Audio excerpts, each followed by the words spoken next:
Ular emas ini mencium kening gadis yang sekarat itu. Dalam beberapa saat, gadis itu sadar kembali. Dan gadis ini adalah gadis ular yang akan menggantikan Raja Ular di masa depan. Setelah melihat Raja Ular tergeletak di tanah, gadis ular itu sangat patah hati. Peri di sebelah memberitahu Ratu Ular bahwa Raja Ular ingin membawa permata akan membantunya. Jadi jika para wanita di sini menangis, itu tidak akan melakukan apa-apa. Yang perlu dilakukan sekarang adalah bertindak segera untuk mengembalikan permata itu. Orang bijak itu kemudian memberi ular sepanci air yang aneh. Setelah gadis ular meminum air itu, dalam sekejap dia berubah menjadi seorang wanita tua. Orang bijak kemudian membaca mantra untuk mengubah patung. Biarkan wanita ular menggunakan formulir ini ke rumah orang kaya. Baru kemudian, ular dengan mudah memasuki rumahnya dan mengambil permata lagi. Untuk memenuhi keinginan raja, orang bijak itu juga mengucapkan mantra yang mengubah Raja Ular menjadi tongkat. Kemudian wanita ular itu membawa Raja Ular ke pintu rumah orang kaya itu. Orang kaya yang melihat gadis ular itu adalah orang yang membawa berhala itu. Jadi dia setuju untuk membiarkannya tinggal. Kemudian balok perempuan memasuki villa. Pada saat ini, pria kaya itu mengundang seorang wanita penyihir datang ke rumah.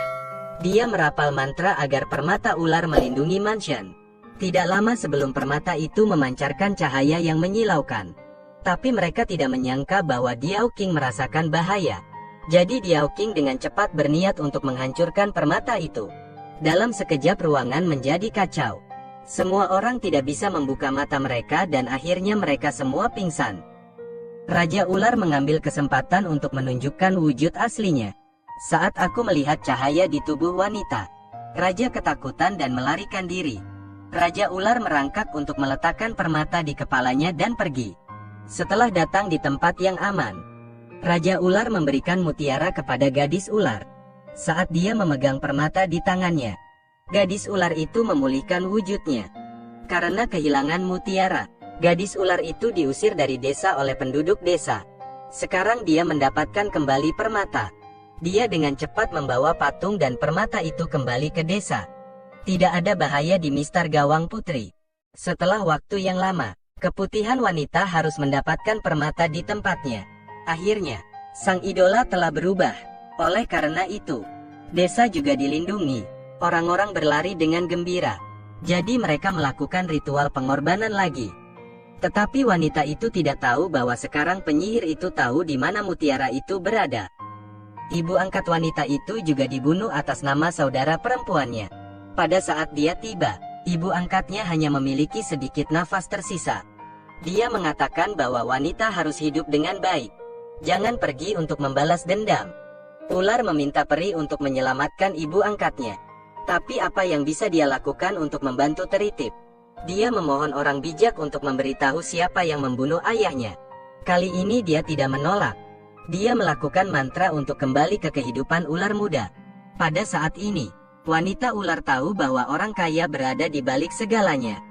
Dia mengira ibu angkatnya meninggal karena orang kaya itu ingin membalas dendam. Gadis ular berlari pulang. Dia memutuskan untuk kembali ke mansion untuk membalas dendam. Adik gadis kaya itu juga membuat rencana. Jadi dia tidak menolak. Setelah Raja Ular terluka, suaminya memanggil istrinya kembali. Suami Raja Ular berkata bahwa dia seharusnya tidak peduli dengan dendam dunia. Raja Ular, dia tidak bisa melupakan rasa terima kasihnya tahun itu. Ibu dari Teritip gunakan darahmu untuk menyelamatkan nyawa Raja Ular. Sebelum kematiannya, ibu ular memberikan putrinya kepadanya. Bahkan jika itu berarti menyerahkan nyawanya, Raja Ular harus membantu gadis ular itu. Pada titik ini, Raja Ular hanya bisa berubah menjadi seorang anak. Untuk kembali ke sisi gadis ular untuk membantunya menemukan balas dendam orang kaya itu. Seekor ular membuka pintu rumah wanita gudang.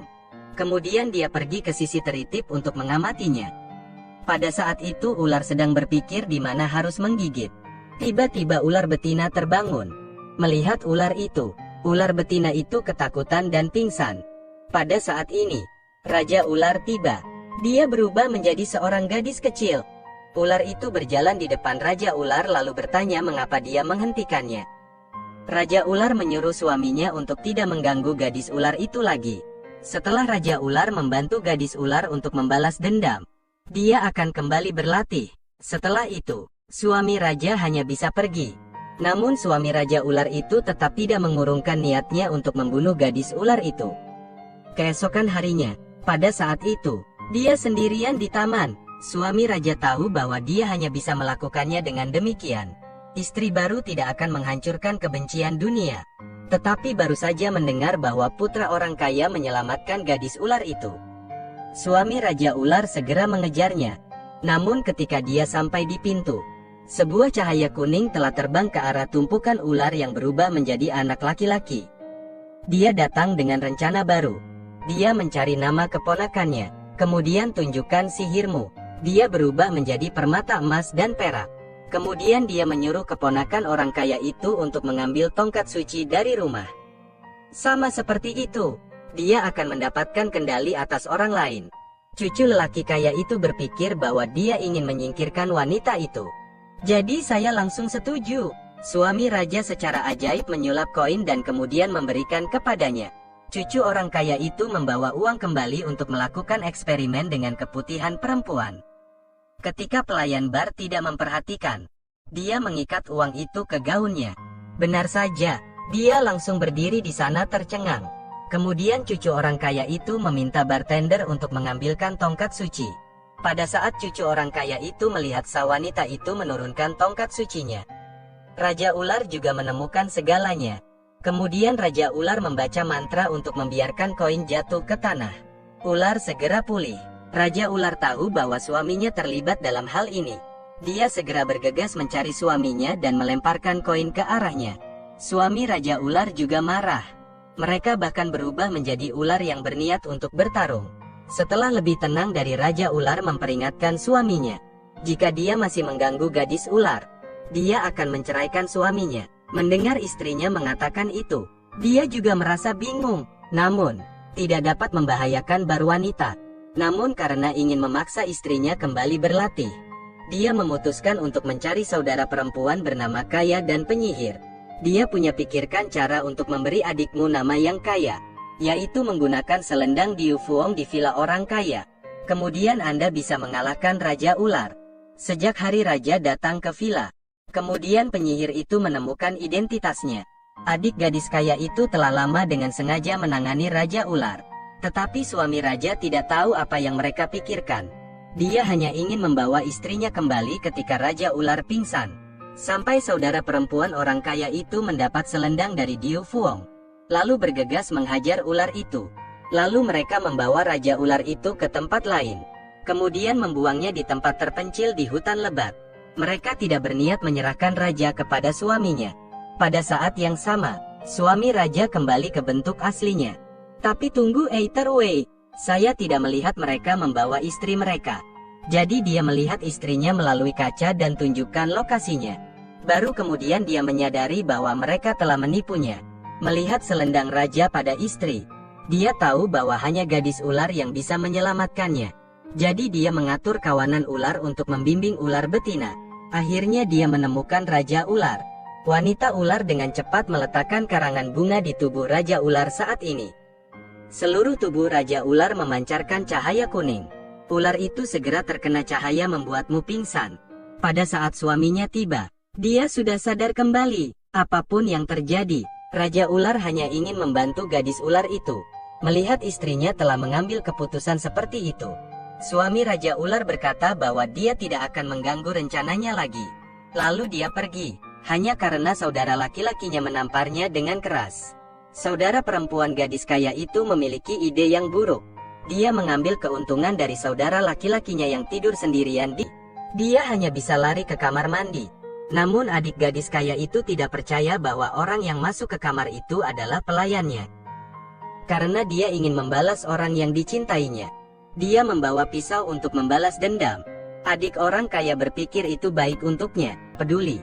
Dia hanya tahu bahwa apa yang dia lihat adalah kebenaran. Adik orang kaya itu segera mengambil kesempatan untuk memberitahunya. Orang yang ingin membunuhnya adalah orang lain. Dia bahkan mengakui dirinya di sini untuk melindungi kakaknya. Kemudian saudara perempuan orang kaya itu menarik balok perempuan itu ke dalam ruangan. Dia menunjukkan videonya kembali ke orang kaya itu. Raja ular melihat bahwa situasinya tidak baik. Jadi pada saat inilah orang kaya itu melihat si pembunuh. Dia melihat bahwa itu adalah keponakannya. Dia segera menunjukkan video itu kepada saudara perempuannya. Dia langsung melebarkan matanya saat melihat putrinya. Orang kaya itu merasa sangat kecewa. Dia tidak percaya saudara perempuan dan keponakannya sendiri ingin membunuhnya. Tapi orang kaya itu menahan diri. Dia tidak ingin menjadi gila di depan keluarga.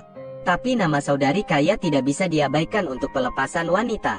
Hari itu, dia melihat kakak iparnya berbicara dengan menantu perempuannya. Setelah keluar, betina pergi. Dia segera menjalankan rencananya. Dia bergegas mengambil vas dan memukul kepala ipar perempuannya. Lalu dia duduk untuk memeriksanya. Saya menemukan bahwa adik ipar saya benar-benar memukul kepalanya dan pingsan. Kakak orang kaya itu langsung tersenyum. Dia berteriak meminta seseorang datang. Menunggu sampai ketiga anak orang kaya itu datang. Dia berkata bahwa dia telah melihatnya dengan matanya sendiri. Dia menyalahkan wanita itu karena memukuli adik iparnya dan kemudian melarikan diri. Pria kaya itu percaya segalanya. Karena tadi malam dia tahu identitas wanita itu. Jadi dia berpikir bahwa mengirim wanita ke rumahnya adalah untuk membalas dendam. Dia berpikir bahwa wanita yang memukuli istrinya juga balas dendam. Putra seorang kaya memohon kepada raja untuk menyelamatkan ibunya. Tanpa diduga, dia tidak cukup berhati-hati untuk menumpahkan darah segar. Menyebabkan raja segala raja muncul. Kemudian Raja Ular mengatakan kepadanya bahwa hanya permata ular yang bisa menyelamatkan ibunya. Karena Gem memiliki kemampuan yang sangat istimewa. Putra seorang kaya tidak peduli dengan tiga keberatannya. Dia membawa ibunya ke tempat penyimpanan permata. Dia ingin pergi dan mengeluarkan permata itu. Tapi bagaimana bisa begitu mudah? Kepala desa juga melihat gambar ini. Tidak peduli bagaimana dia menjelaskannya. Kemudian mereka masih berpikir bahwa dia telah menyinggung dewa. Jadi mereka mengikat anak orang kaya itu.